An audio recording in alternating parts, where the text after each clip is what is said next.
Here is to you, an invitation, it is for you. A celebration, this is your day. Christ Temple welcomes you.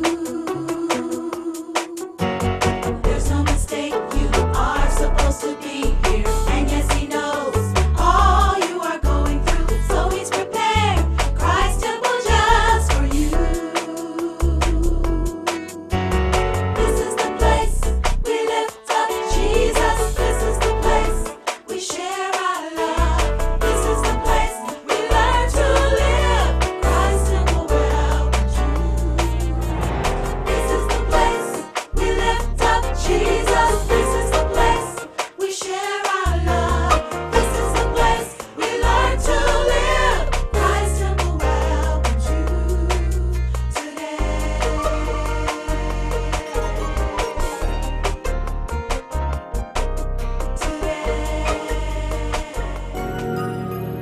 The fugitive slave law that came out of the Compromise of 1850 let the world know back then that slavery had an eternal future in America. You remember the slave, a man by the name of Dred Scott. He had petitioned the Supreme Court because his master had taken him to live in a state where he were free. The slaves were free in that state. And Mr. Scott theorized legally, and I believe rightly, that based upon the state being free and based upon the tenets of the Declaration of Independence and the United States Constitution, Dred believed that he should be set free. But the Chief Justice, a man by the name of Roger Brooke Taney, saw it differently. Delivering the majority opinion, he ruled, as he colorfully put it, that a black man is so far inferior that he had no rights which a white man was bound to respect. Can I get a witness, somebody? And further, he ruled that any black man may legally be reduced to servitude at the whims of a white man. Now, brothers and sisters, this meant that even those who thought that they were free may be snatched up now and put into captivity at any time. Well, this decision from the High Court angered the abolitionists and the civilized North, and I believe that this was one of the primary precipitating factors in the start of the Civil War. And in that 4-year period of time, over 650,000 of its citizens died. If that percentage were to be recalculated and reformulated to the current American population, that figure would be somewhere near 7 million people. And what did we learn, my brothers and sisters, from the wars and battles at Antietam and at Manassas and Sharpsburg and Chickamauga and Spotsylvania and Shiloh and Gettysburg?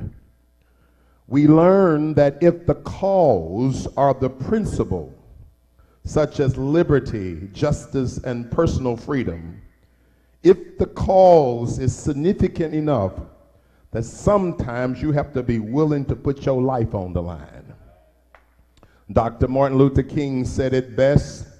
He said that if a man has not found something he's willing to die for, he ain't fit to live. We learned that the war between the Yankees and the dirty South had little to do with racism as we define it today, because the truth of the matter is that the entire nation was racist back then.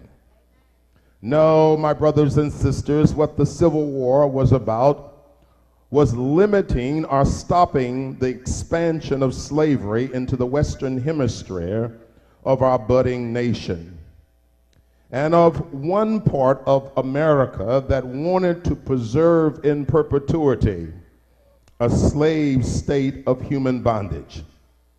And so Memorial Day, originally called Decoration Day, is a day of remembrance for those brave soldiers who have died in our nation's service to bring to fruition the immortal words of Abraham Lincoln, that we here highly resolve that these dead shall not have died in vain, but that this nation under God shall have a new birth of freedom, and that government of the people, by the people, for the people, shall not perish from this earth.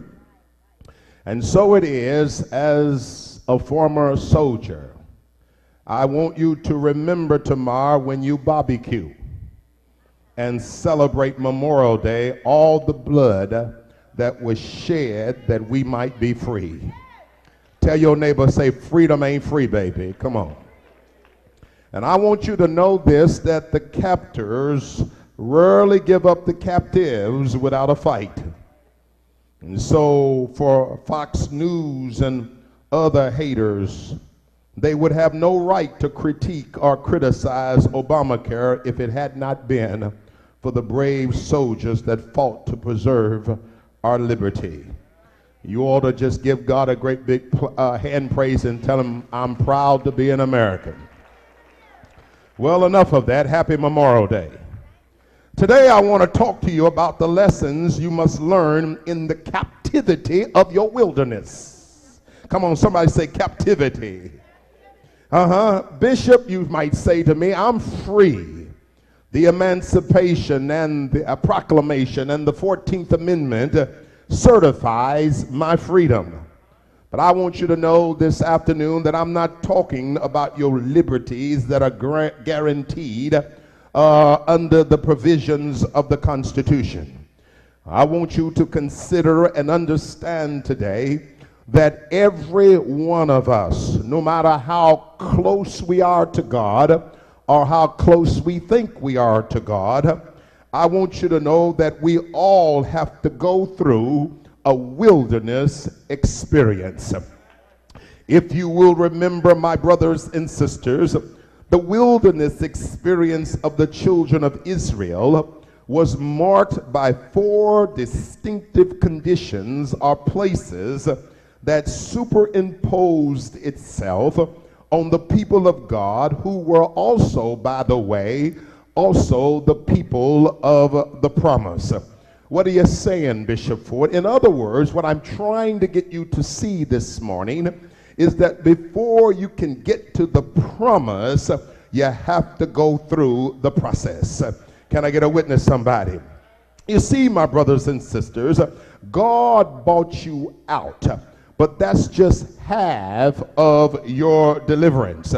Because unless there is an in to match up with your out, you're living way beneath your privilege. Because, baby, God brought you out of bondage in order to bring you in to the promised land. Can I get a witness, somebody?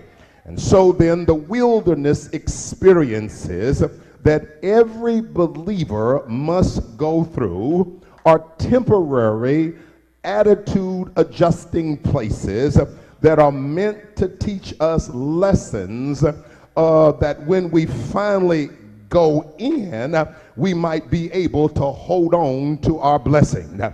The Bible tells us that the blessings of God make it rich. But tell somebody, you got to hold on to those riches. That's your job. God's job is to give you the blessings, but it's your job to hold on to them. And so it is, these 4 places which correspond to your wilderness experience were the Red Sea. The Red Sea is where there was a separation and a coming out of the world. You can't tell me that you're saved if you still hanging over in Egypt. you got to cross the Red Sea. It meant that there was a separation between you and your former lifestyle. Can I get a witness, somebody? Then the children of Israel encountered the bitter waters of a place called Marah. And that let us know that man that is born of a woman is of a few days. And those days, those few days, are full of trouble. But come on, somebody, I come to tell you something. My encouraging word for you today is that trouble don't last always. My encouraging word for you today is that after you have suffered a while, come on, God will help you. And so when they left Marah, while they were still in the wilderness, they encountered a place called Elam. Elam is where there were palm trees and 12 springs of water. And finally, brothers, while they were in the wilderness, they arrived at a place called Mount Sinai. The word Sinai means pointed, which encourages us that in your wilderness, you gotta find God in your situation. And you should always stay pointed towards God. But unfortunately, sometimes in the process of our wilderness situation and our wilderness experience, we get it twisted and think that just because I'm a good man, come on somebody, or a good woman, that we will be exempt from tests and trials and tribulations. And so in the midst of our bad days, somebody say bad days, we don't always bless the Lord, but we say to ourselves, I don't know why I'm here. I don't deserve to be here.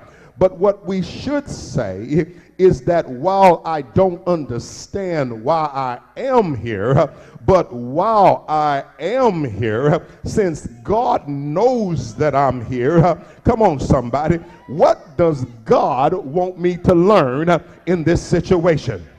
And remember now, the question that God has for the overall prophet of God is this. He says unto him, Elijah, what are you doing here? Now, brothers and sisters, I've taught you down through the years that God never asked us a question seeking for information. If God ever asked you a question, it's always to impart to you revelation. God is omniscient. He knows everything. And so then he questions Elijah, and it's an important question. And his question to Elijah is this: Elijah, what are you doing here? When yesterday all your troubles seemed so far away, and now it looks like they're here to stay. When yesterday you were on top of Mount Carmel, but why are you down in this cave today? And you remember Elijah responds, I've been very zealous for the Lord. I've been a real good boy. But Jezebel says she gonna kill me. And so he says to the Lord, just let me die. I want to die, Lord. Now, brothers and sisters, it's evident to me that Elijah is being disingenuous, because if he really wanted to die, all he had to do was stay in the Jezreel Valley, and Jezebel would have took him out. I come to tell you today that there is a lesson to be learned in every valley that we face. And perhaps you will never rise from the valley until you answer the question. And God asked you why, and God asked you what, but we respond with how long?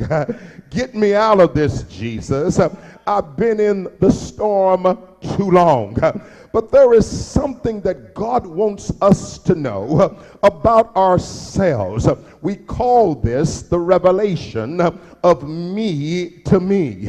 We think sometimes that if I just had more stuff, we think sometimes that if I had a large enough stash of cash, if I had enough rings and things and bling bling, everything would be all right.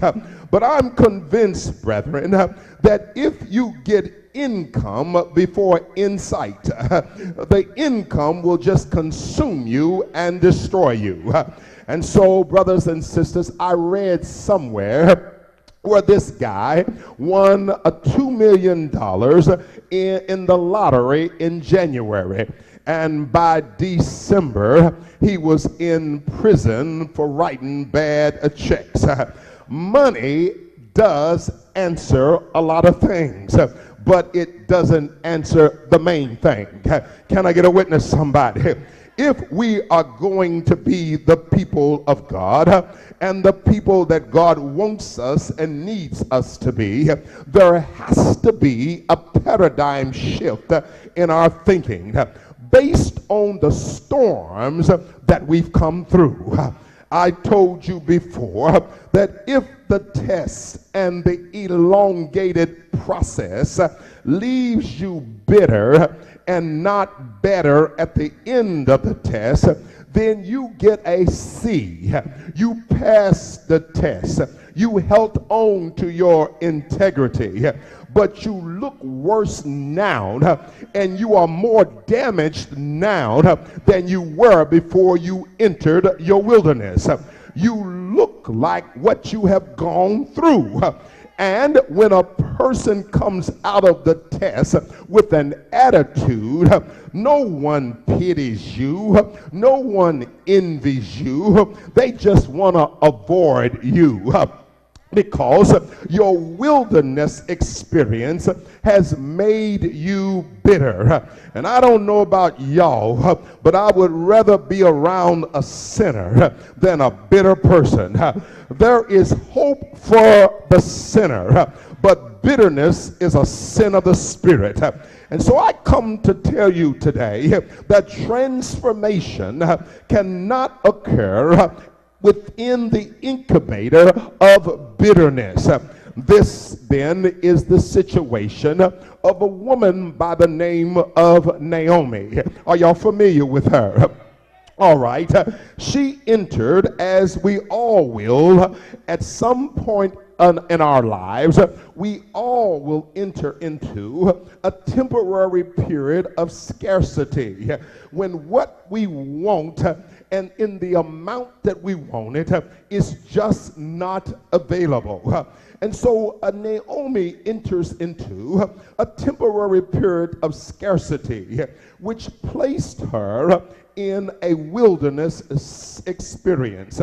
Now, brothers and sisters, I'm convinced that for most people, it doesn't take 3 people to die for you to realize that this place, Moab, is not advantageous to my personal and spiritual growth and development. Can I get a witness, somebody? Come on, somebody.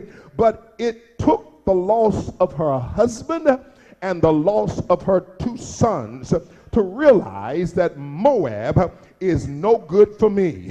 And somehow I got to find a way to get back to the bread house. But, brothers and sisters, unlike the prodigal son who threw his hands up in the air and confessed, it's me, oh Lord, I'm the one that did the wrong. I'm not worthy to be called your son. Treat me like a hard servant, but take me back home. You know what I like about the prodigal son is that this young man had been shamed and humbled by his time away from the father's house. but not Naomi, y'all. No, Naomi is broken, but she's a bitter woman. You see, God in the storm sometimes breaks our will in order to match it up with God's will. When he breaks us, he's not intending for us to be bitter. But Naomi is a bitter woman who refuses to acknowledge that God didn't abandon her. She, on her own volition, she left the bread house. So look at the narrative closely here. Ruth, the first chapter, and verse number 19. Now the two of them went until they came to Bethlehem. And it happened when they came to Bethlehem that all the city was excited because of them. And the women of Bethlehem, they were glad to see Naomi, and they said, "Is this not Naomi?" You see, when you come back after you done been out there and done what you were big enough to do, and the saints are happy to see you, you ought to be excited about that. Come on, somebody. But you know what Naomi said? Naomi said, "Please, don't call me Naomi." The name Naomi means pleasant. She said, "But call me Mara," which means bitter. For she says, now listen to this. She says, "The Almighty has dealt very bitterly with me. I went out full," which is a stark raving lie. Why did she leave the house in the first place if she was full? She left there because there was a scarcity of bread. She said, "I went out full, and the Lord has brought me home empty again. Why do you call me Naomi, since the Lord has testified against me, and the Almighty has afflicted me?" 4 times when she could have given God praise in the midst of her storm, 4 times she blames it on God. Why are you blaming God for everything that's gone wrong in your life? You walked away from God. God never abandoned you. If anybody should be upset, it should be God. But guess what, saints of God? Touch your neighbor and say, "God ain't mad at you, baby."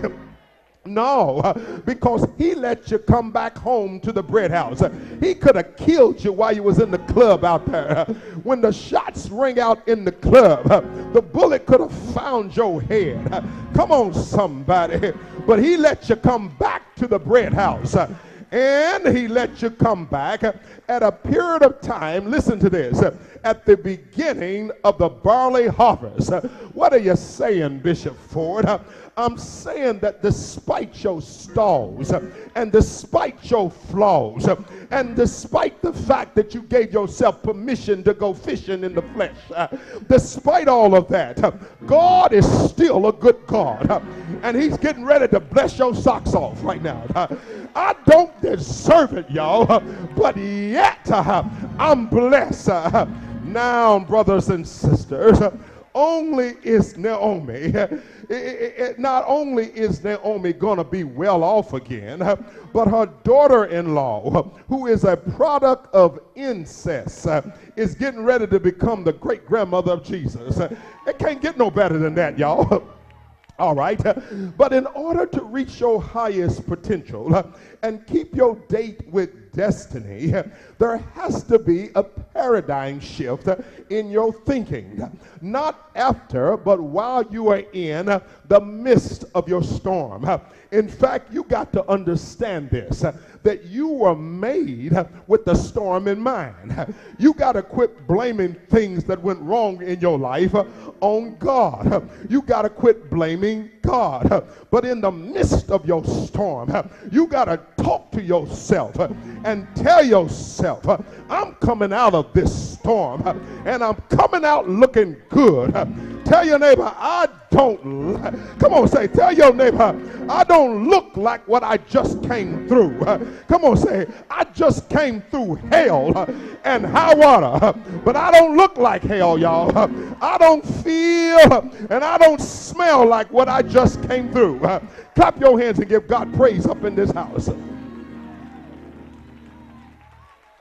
You see now, Bishop, what are you talking about? Well, a lot of believers, when they hear the Hebrew boys' narrative, they get all excited about the fact that the Hebrew boys were not consumed in the fire.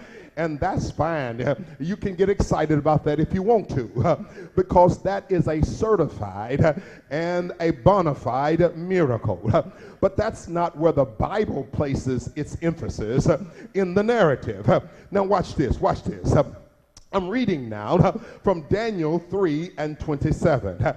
And the satraps, the administrators, the governors, and the king's counselors gathered together, and they saw these men on whose bodies the fire had no power. The hair of their head was not singed, nor the garments affected, and the smell of the fire was not on them. Y'all didn't get that, did you? That's powerful. And that may be the primary message of the miracle. You see, brothers, if their lives were just preserved and they still looked and smelled like what they had just gone through, then everybody would know we went through it, but the smell is still on them. They came out of it, but they came out with an attitude. How many people do you know who come out of their test, but they're bitter and they got an attitude and the smell of their test is still on them? But tell your neighbor, I'm coming out, and I'm coming out looking good, and I'm coming out smelling good. Tell yourself, I will arise and go forth in the name of the Lord of hosts, for he has conquered every foe by his name. I will declare he is the Lord, and in him I am not ashamed. I will arise and go forth in his name. What are you saying, Bishop Ford? What are you saying, Bishop Ford? I'm saying don't curse your valley, baby. I'm saying don't spit in the wind in the midst of your storm. And no matter how bad it gets, don't develop an attitude while you're in the throes of the process. Here is to you an invitation. It is for you a celebration. This is your day. Christ Temple welcomes you. There's no mistake. You are supposed to be here. And yes, he knows all you are going through. So he's prepared. Christ Temple just for you. This is the place we lift up Jesus. This is the place. Temple Academy Daycare and Learning Center is currently enrolling children 6 weeks to 12 years of age. Our professional staff is dedicated to provide a safe, fun-filled learning atmosphere. Temple Academy offers services during the spring, summer, and winter breaks. Temple Academy also accepts 4Cs applicants and offers a child referral incentive program. Call today to transform your child's daycare experience from ordinary to extraordinary.